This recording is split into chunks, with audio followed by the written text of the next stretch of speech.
नमस्कार दोस्तों, मैं अमित कूदवाल आप लोगों का स्वागत करता हूं मेरे इस चैनल पर। इस चैनल पर आपको इन्फॉर्मेशन मिलेगी ज्योतिष विज्ञान से रिलेटेड। आज की वीडियो बहुत इंपॉर्टेंट वीडियो होने वाली है। इस वीडियो को आप पूरा देखिए और अंत तक देखिए। इस वीडियो के हर पॉइंट को समझने की कोशिश कीजिए, क्योंकि आज मैं ऐसे तर्क देने जा रहा हूं जिस तर्क के माध्यम से आपका ज्योतिष पर विश्वास अटूट हो जाएगा। और हम अच्छी तरह से जानते हैं कि अगर हम किसी क्षेत्र में अपना विश्वास पूरा बना लेते हैं और फिर उसके अकॉर्डिंग हम उपाय करते हैं तो डेफिनेटली हमको उसके पॉजिटिव रिजल्ट्स मिलते हैं। तो मैं जो आज तर्क देने जा रहा हूं, जो मैं पॉइंट्स आपको बताने जा रहा हूं, इससे आपको पूरा विश्वास हो जाएगा कि ज्योतिष एक विज्ञान है। आप ये बात अच्छी तरह से जानते हैं कि टेलीस्कोप का आविष्कार 800 साल पहले हुआ है, लेकिन हमारे जो शास्त्र हैं उसमें जो ज्योतिष शास्त्र है उसमें हजारों साल पहले ही ये लिख दिया गया कि कौन सा ग्रह कितनी दूरी पर है और उसकी चाल क्या है। जिन ग्रहों को हम आंखों से नहीं देख सकते हैं उन ग्रहों को कैसे हमारे जो ऋषि मुनि हैं उन्होंने हजारों साल पहले ही गणनाओं के आधार पर एस्ट्रोलॉजी में बिल्कुल सटीक फिट कर दिया, और उसके अनुसार जब हम कैलकुलेशन लगाते हैं तो वो गणनाएं बिल्कुल सटीक जाती है। अगर हम सूर्य ग्रहण की बात करें, चंद्र ग्रहण की बात करें, या किसी भी ग्रहण की बात करें, या कोई भी ऐसी खगोलीय घटना की बात करें जो घटित होती है, और जब नासा उसके ऊपर अपनी टिप्पणी देता है और जब वो चीज कैलकुलेट की जाती है एस्ट्रोलॉजी के अकॉर्डिंग, हमारे शास्त्रों के अकॉर्डिंग, तो उसमें जरा सा भी अंतर नहीं होता है, पॉइंट्स का भी अंतर नहीं होता है। तो इस चीज से ही हम समझ सकते हैं कि जो आज वैज्ञानिक खोज कर रहे हैं उन खोजों को हजारों साल पहले ही हमारे जो ऋषि मुनि हैं वो कर चुके हैं। आप हनुमान चालीसा के बारे में जानते ही हैं, उसमें एक छोटा सा दोहा है, जुग सहस्त्र योजन पर भानु लील्योता ही मधुर फल जानो। इस दोहे का अर्थ क्या है? इसमें जो जुग है इसका अर्थ क्या है? इसका अर्थ है युग, और इसमें सहस्त्र जो है उसका क्या अर्थ है? योजन का अर्थ है योजन, और भानु का अर्थ है सूर्य। तो अगर आप इसे कैलकुलेट करेंगे सूर्य की दूरी के अकॉर्डिंग जो नासा ने भी बताया है तो आप पाएंगे वो बिल्कुल सटीक है। क्यों? क्योंकि युग है 12,000 वर्ष का हमारे शास्त्रों के अनुसार। सहस्त्र का मतलब होता है 1000, और योजन का मतलब होता है 8 मील, क्योंकि मील में ही पहले गणनाएं होती थी। और अगर आप इसे कैलकुलेट करें 12,000, 1000 और 8 मील को, तो आप पाएंगे कि किलोमीटर में जब आप उसे कन्वर्ट करेंगे तो वो होगा 15 करोड़ किलोमीटर। और जो नासा ने सूर्य और पृथ्वी के बीच की दूरी बताई है वो भी 15 करोड़ किलोमीटर है। तो ये अपने आप में एक बहुत ही बड़ी बात है कि जो हम बड़े बड़े उपकरण के माध्यम से खोज कर रहे हैं वो हमारे शास्त्रों में पहले ही लिखी हुई है। अगर सूर्य ग्रहण की ही हम बात करें तो हम कहते हैं कि सूर्य ग्रहण वाले दिन या ग्रहण वाले दिन आप घर से बाहर ना निकले, या सूर्य ग्रहण होते हुए उसे ना देखें। तो वैज्ञानिकों ने भी इस पे खोज की है। जब सूर्य ग्रहण होता है तो जो बैक्टीरिया होते हैं वो थोड़े बढ़ जाते हैं। अगर हम और भी पहलुओं से इसका परीक्षण करेंगे तो हमें साफ ये चीज पता चल जाएगी कि इस सूर्य ग्रहण का असर हमारे शरीर पर भी होता है, हमारी ग्रंथियों पर भी होता है। ज्वार भाटे को अगर हम देख लें तो ज्वार भाटा कनेक्टेड है चंद्रमा से। चंद्रमा की जैसे कलाएं बदलती है उसके अकॉर्डिंग ज्वार भाटे का निर्माण होता है। पूनम वाले दिन ज्वार भाटा अपनी चरम सीमाओं पर होता है। क्यों? क्योंकि जल तत्व चंद्रमा का है और वो जल को आकर्षित करता है। और हम ये अगर चीज किसी व्यक्ति में देखना चाहें तो आप आसानी से देख सकते हैं कि अमावस और पूनम के चंद्रमा के अनुसार अगर चंद्रमा पीड़ित है, सामने वाले व्यक्ति के मन में बहुत से परिवर्तन आते हैं, और डॉक्टर्स इस बात को अच्छी तरह से जानते हैं। तो हम किसी भी पहलू से, अगर साइंस के पहलू से भी किसी भी चीज को देखेंगे और हम शास्त्रों के पहलू से हम उस चीज को देखेंगे, वो चीजें हजारों साल पहले ही बताई जा चुकी है जिनकी आज हम खोज कर रहे हैं। देखिए, सबसे इंपॉर्टेंट जो चीज है वो है ज्योतिष एक त्रिकोण का हिस्सा है। ज्योतिष को सिर्फ ज्योतिष ना समझिए आप, इसको आप जोड़िए डायरेक्टली वेदों से, और वेदों में आपको मिलेगा योगा, वेद में आपको मिलेगा आयुर्वेद, वेद में आपको मिलेगा ज्योतिष। अगर इस त्रिकोण को आप कंप्लीट कर लेते हैं तो आप समझ लीजिए आपके लाइफ में कोई प्रॉब्लम रहेगी ही नहीं। अगर आप बीज मंत्र करते हैं, अगर आप मेडिटेशन करते हैं, तो इससे आपको बेनिफिट मिलेगा ही मिलेगा। इसके साथ साथ में आयुर्वेद से जुड़िए। आयुर्वेद वात, पित्त, कफ इन सबको कंट्रोल करता है, बैलेंस करता है और सही कर देता है।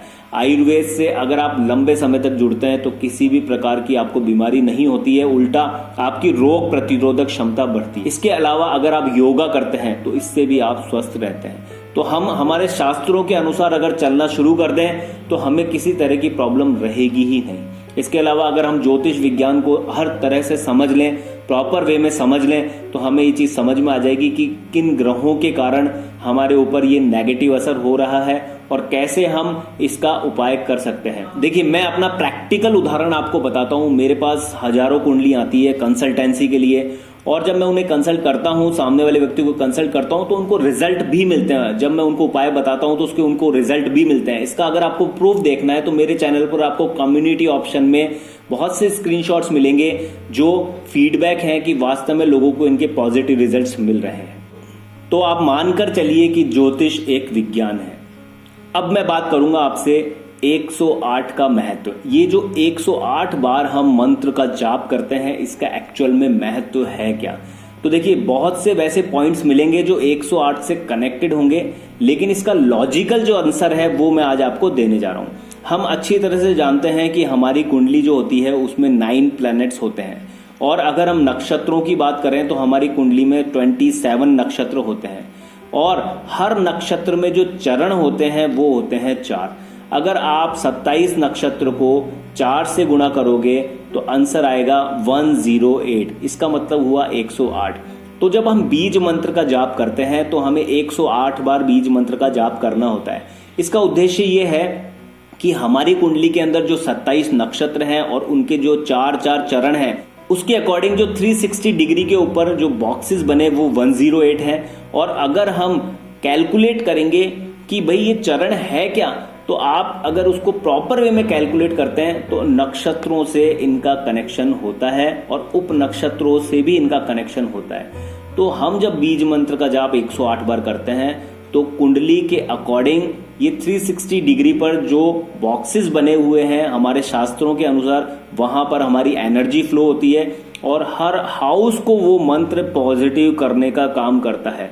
हाउस को ही नहीं, नक्षत्र को पॉजिटिव करता है और उस नक्षत्र के अंदर जो चरण है उनको भी पॉजिटिव करने का काम करता है, क्योंकि उनके अनुसार ही हमारे जीवन में बदलाव आते हैं। तो 108 बार जो हम बीज मंत्र करते हैं उसका लॉजिकल आंसर जो है वो ये है। अब मैं आपसे बात करने जा रहा हूं मंत्र विज्ञान के ऊपर। देखिए, मंत्र जो है वो वैज्ञानिक रूप से हमारे ऊपर कार्य करते हैं। इनका जो असर है वो हमारे ऊपर होता है, ये विज्ञान भी प्रूफ कर चुका है। इसे हम कैसे समझें वो मैं आपको समझाने की कोशिश कर रहा हूं। देखिए, हम अच्छी तरह से जानते हैं कि जो इंद्रधनुष है उसमें रंग होते हैं 7। जो हमारे मुख्य प्लैनेट होते हैं वो होते हैं 7 है। तो हमारे जो कलर्स हैं वो हो गए 7, हमारे जो ग्रह हो गए वो 7, हमारे जो चक्र हैं वो हो गए 7, और ग्रंथियों को भी आप कनेक्ट करेंगे तो वो भी आपको मिलेगी 7। इसके अलावा अगर आप कैलकुलेट करें तो सप्त ऋषि हैं, 7 सुर हैं, तो कहीं ना कहीं इनका कनेक्शन ग्रहों से है।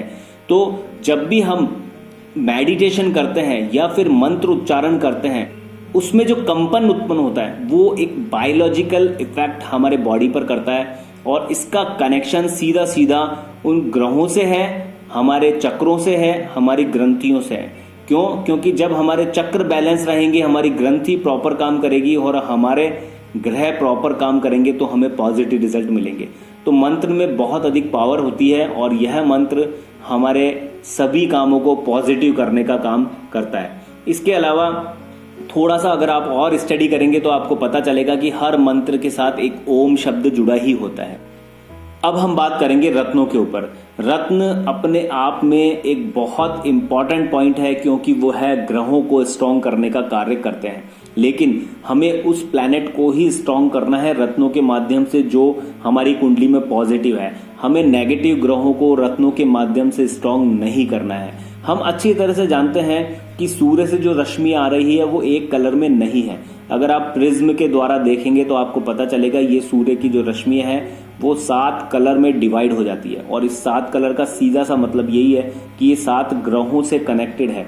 तो रत्न का कार्य ये रहता है कि उस पर्टिकुलर कलर को हमारी बॉडी में ज्यादा पहुंचाना, और अगर वह कलर हमारी बॉडी में ज्यादा पहुंचेगा तो उस ग्रह से रिलेटेड ग्रंथि, उस ग्रह से रिलेटेड चक्र हमारा हील होगा, वह पावरफुल होगा और हमें उस ग्रह से रिलेटेड पॉजिटिव रिजल्ट मिलने लग जाएंगे। लेकिन यहाँ सबसे इंपॉर्टेंट बात ये आ जाती है कि कभी भी रत्न बिना कुंडली विश्लेषण के आप ना पहने, क्योंकि मैंने बहुत सी कुंडलियां ऐसी देखी है जिसमें अच्छे योग होते हैं, जिसमें दशा अच्छी चल रही होती है, फिर भी जातक परेशान रहते हैं। वो परेशान इसलिए रहते हैं क्योंकि उन्होंने गलत रत्न धारण किया हुआ होता है।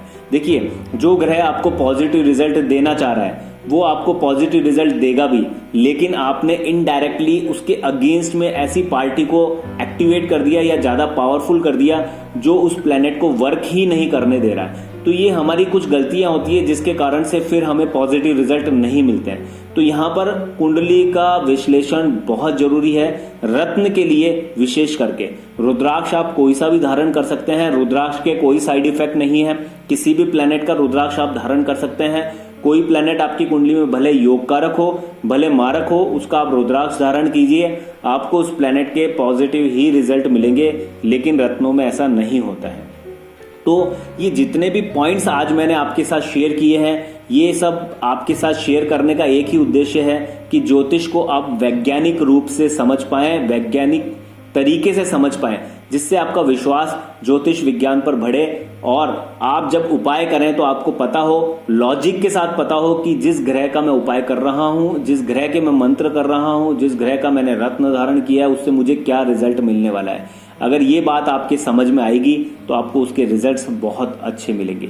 वीडियो अगर आपको अच्छी लगी हो तो इस वीडियो को आप लाइक कीजिएगा, शेयर कीजिएगा, ज्यादा से ज्यादा लोगों तक इस वीडियो को पहुंचाइए, जिससे ज्योतिष पर उनका विश्वास बने, वो ज्योतिष के उपाय कर पाए और उनका जीवन भी अच्छा चल पाए, उनको सही मार्गदर्शन मिले, एक सही दिशा मिले, जिस दिशा में वह आगे बढ़कर अपने जीवन को अच्छा कर पाए।